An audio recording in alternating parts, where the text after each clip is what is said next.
ইসলামী পর্যন্ত ইরানের বিপ্লবের পর থেকেই দুনিয়াতে এটা অনেক বেশি হয়ে গেছে ইখতিলাফ। মানে ইখতিলাফ কি, ইখতিলাফ তো ফ্রম বিগিনিং আছে, আফটার প্রফেট নবী করিম সাল্লাল্লাহু আলাইহি ওয়াসাল্লামের পর থেকে তো মতান্তর, মানে চলার মানহাজের ইখতিলাফ। তখন মারামারি, এভাবে ফতোয়া দেওয়া, কাটাকাটি বা ফতোয়া দেওয়া। তিন খলিফা যে 25 বছর শাসন করছেন, হযরত আলী কি ওদের সাথে দ্বিমত করছেন, মানে দ্বন্দ্ব করছেন, নাকি উনি বিচারক ছিলেন? একটা বিচার, সব বিচার তো মৌলা আলী করে দিয়েছেন। এবং খলিফারা যখনই মানে প্রয়োজন পড়তো হযরত আলীকে বিচারের জন্য ডাকতো। তো তাহলে কি দ্বন্দ্ব ছিল না? না, অবশ্যই সাহাবায়ে কেরামদের মধ্যে দ্বন্দ্ব ছিল না, তারিখের মধ্যে তো আমরা পাইও না। হ্যাঁ, এখন কেন আমরা দ্বন্দ্ব করি? তাহলে আমরা ড্যাগার চেয়ে চামচ গরম। ঠিক আছে। তো এখন বিশেষ করে 45 ইয়ার্স, 45 বছর হচ্ছে যে এটা অনেক বেশি গরম। কেন? সাম্রাজ্যবাদীদের একটা ফায়দা, মানে ওদের যে ফায়দা, মানে ওদের স্বার্থ ইয়ে হইতেছিল। গালফের একটা বিরাট তেলের ব্যাপার আছে, ঠিক আছে। তো সেখানে যারা সাম্রাজ্যবাদী পরাশক্তি আমরা যাদেরকে বলি, আমি তো ইরান তো বিশ্বাস করে না পরাশক্তি। আমেরিকা কিসের পরাশক্তি? আবার কুদরত, এটাকে ফার্সিতে বলে আবার কুদরত, মানে সুপার পাওয়ার। সুপার পাওয়ার তো আল্লাহ, সে কিসের সুপার পাওয়ার? এই আমরা বলে পরাশক্তি আর সুপার পাওয়ার আমরা বলে তারা মাথা তুলে দিছি আরো। ঠিক আছে। এখন তো প্রমাণ হয়ে গেছে, ইসরায়েলের সাথে দ্বন্দ্বের মধ্যে প্রমাণ হয়ে গেছে যে আমেরিকা কিছুই না, ইসরায়েলও কিছুই না। ঠিক আছে। হয়তো ফিলিস্তিনে গাজাতে ক্ষতি হয়েছে, হ্যাঁ ঠিক আছে, কিন্তু 45 ইয়ার 79-এর রিভলিউশনের পর থেকে মুসলমানরা ঐক্য হইতে না পারে, এই জিনিসটা বেশি করে প্রোপাগান্ডা চালাও। আচ্ছা আচ্ছা আচ্ছা। কোরআন 40 পারা, সূরা বেলায়েত ছিল, ছাগলে খাই ফেলিছে, আগ্রম বাগ্রম। ঠিক আছে। লক্ষ্মীপুরের একজন মৌলানা সাহেব, আমি অবাক, বয়স্ক, আমার মুরব্বী, বলে যে শিয়ারা যে সালাম ইয়া করে নামাজে, আমরা তো সালামের পর আল্লাহু আকবার আল্লাহু আকবার আল্লাহু আকবার, তখন আমরা মানে নামাজ থেকে আউট হয়ে গেলাম, মানে সালাম ফিরাই দিলাম, নামাজ থেকে আউট হয়ে গেলাম, আসসালামু আলাইকুম ওয়া রাহমাতুল্লাহি ওয়া বারাকাতুহু বলার পরে। তো আমাদের এখানে চোখের ইশারা, আলোচনাতে যেমন মাথা পুরো ঘুরায়, তো আমাদের এখানে আছে যে ইমা, এই চোখের ইশারা দিয়ে, ঠিক আছে, তারপর আল্লাহু আকবার আল্লাহু আকবার আল্লাহু আকবার। এখন উনি কোত্থেকে শুনছে আল্লাহ জানে। আমার আকীদা এইটাই প্রবলেম, আমার ঘরের কিচ্ছা কাহিনী আমার থেকে জিজ্ঞেস করতে হবে, আমার আকীদা কি, যেটা আপনি আজকে সামনাসামনি আসছেন। বলতেছে আল্লাহু আকবার আল্লাহু আকবার আল্লাহু আকবার, 3 জনের নামে, খলিফাদের নামে এরা লানত দেয়। আচ্ছা, কত বড় অপবাদ, কত বড় তোহমাত, কত বড় ইলজাম। কেন এই কাজ করতে যাবা? যেখানে আমাদের মুস্তাহি মারজা, আমাদের মানে লিডার আয়াতুল্লাহ খামেনির ডাইরেক্ট ফতোয়া যে যার আকীদার সম্মানিত মানে কোনো ব্যক্তি, তার ব্যাপারে কোনো কিছু বলা যাবে না। মানে সাহাবায়ে কেরামের ক্ষেত্রে হযরত ওমর রাদিয়াল্লাহু তাআলা, হ্যাঁ মা আয়েশা এবং 3 খলিফার ব্যাপারে আমাদের রায়বারের আছে যে কোন রকমের খারাপ কিছু বলা যাবে না।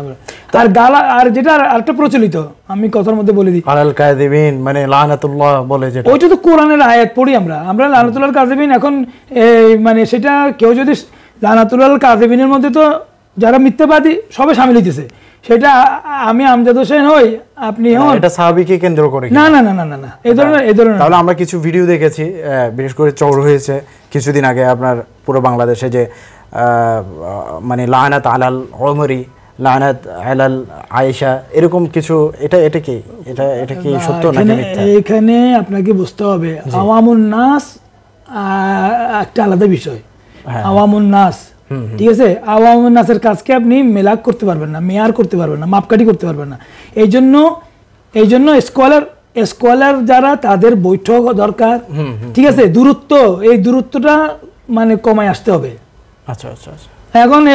এখন কেউ যদি, আপনি যেমন আপনি আসছেন, আপনার একটা সিল মেরে দিল, আমি গেলাম, আমার একটা সিল কই, আমাদের তো আজ পর্যন্ত আমি যে সব জায়গায় যাই, আমার তো সব জায়গায় বিচরণ, হাটাজির মাদ্রাসায় আমার বিচরণ, খালেদ সাহেবের সাথে আমার পরিচয়, আরো কত মোহতারাম ইয়াইয়া সাহেব, মোহতামিম ইয়াইয়া সাহেব যে ফার্সিতে যে মুনাজাত করছেন, ইরানের যে প্রতিনিধি আপনি যখন হাটাজারি মাদ্রাসায় গিয়েছিলেন 2000 বেশি না তো 2 বছর আগে, আচ্ছা আচ্ছা 20 মনে হয়, সম্ভবত 20 না 21।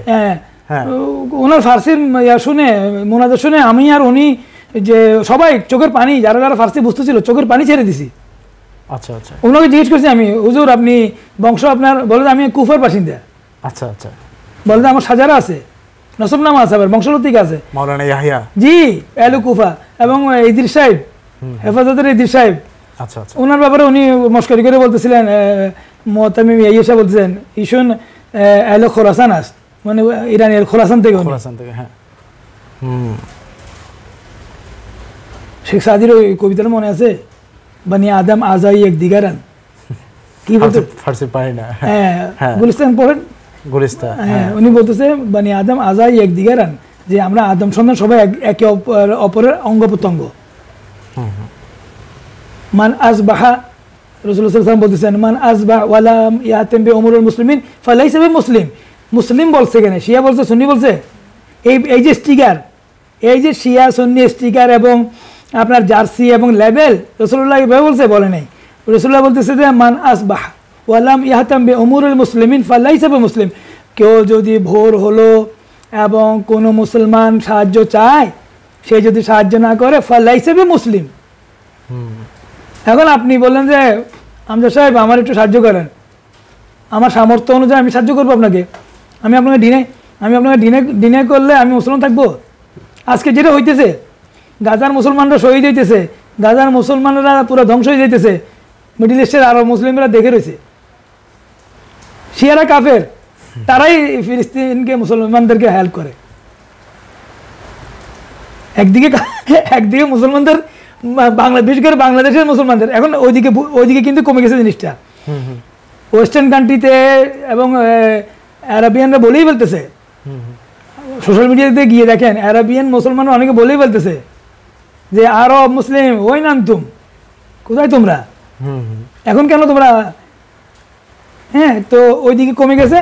বাংলাদেশের মতো এখনো দেশে খালি গয় রাইসে শহীদ হয়েছে, তার জন্য ইন্নালিল্লাহ পড়া যাবে না, রাইসের জন্য মাগফিরাত করা যাবে না, কেন?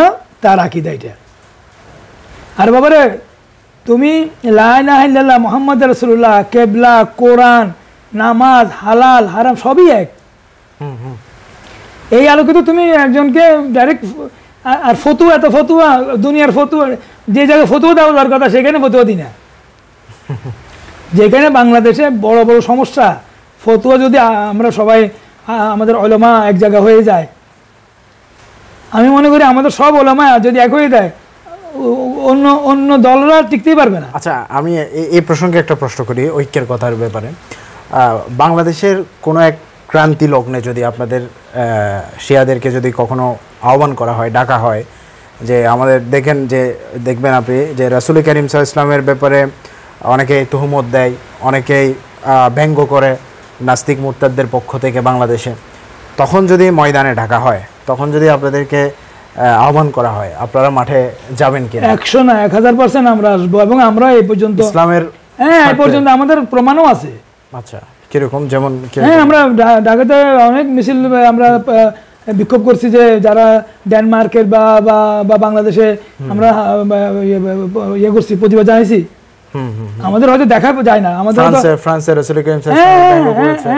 আমরা ঢাকাতে আমাদের সংখ্যায় কম বিদায়, বা আমরা সোশ্যাল মিডিয়াতে বা মিডিয়াতে হয়তো বেশি ফোকাসে নাই আমরা, কিন্তু আমরা 5, দেখেন এখানে 5 জন হোক আর 1 জন হোক, আল্লাহর কাছে হুজ্জাত দরকার, হুজ্জাত, দলিল, যে কাল হাশরের ময়দানে আল্লাহ বলবে যে এই বান্দা নবীর বিরুদ্ধে ইয়ে হয়েছিল।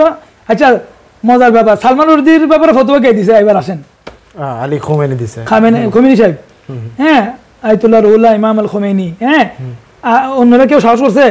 বহুত মুসলমান যারা আমাদেরকে কাফের বলতেছে, এরা আমার মনে আছে আয়াতুল্লাহ জান্নাতি, ইরানের, এখনো বেঁচে আছে, উনি বাংলাদেশেও আসছেন বিপ্লবের পরে পরে।